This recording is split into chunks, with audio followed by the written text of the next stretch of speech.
concordâncias verbais. Mas, por exemplo, eu não sei usar vírgula. Eu só sei que vírgula vem antes de advérbio de tempo. Mas, porém, todavia. Mas quando eu estou no meu Twitter, eu boto vírgula onde não precisa. Já repararam?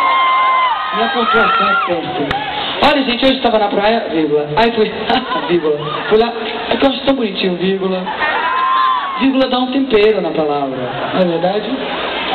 Então, faculdade AEB Morumbi, vírgula. LZ, vírgula. Chocolates Garoto, vírgula. E Prefeitura Municipal do Guarujá. Eu conheci a prefeita hoje, ela é bem novinha, eu falei, prefeita, cuida do povo. Vamos mudar essa cena, vamos mudar essa coisa da gente achar que política é tudo picareta. Já basta essa vergonha desse dinheiro na meia que eu fiquei com vergonha. Minha gente, como é que aquele homem pode olhar pro filho dele? Pra mulher dele, como é que olha pro vizinho no elevador? Desce o elevador, faz o quê? Faz assim? E não adianta nem ir pelo aquele do serviço que leva o lixo, porque o lixo tá mais limpo do que ele. Que coisa feia. E já tem dinheiro, é isso que eu não entendo, já tem dinheiro. Não é? Eu fiquei com vergonha, eu fiquei, oh, meu Deus, que coisa feia, não tô passando por isso.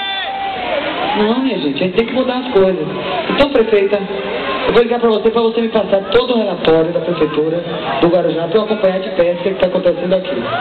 Porque eu vou voltar aqui mais de 10 vezes, então eu preciso entender dessa cidade.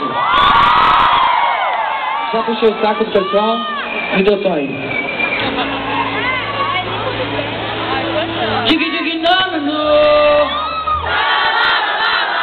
Peraí, quem ensinou isso a vocês?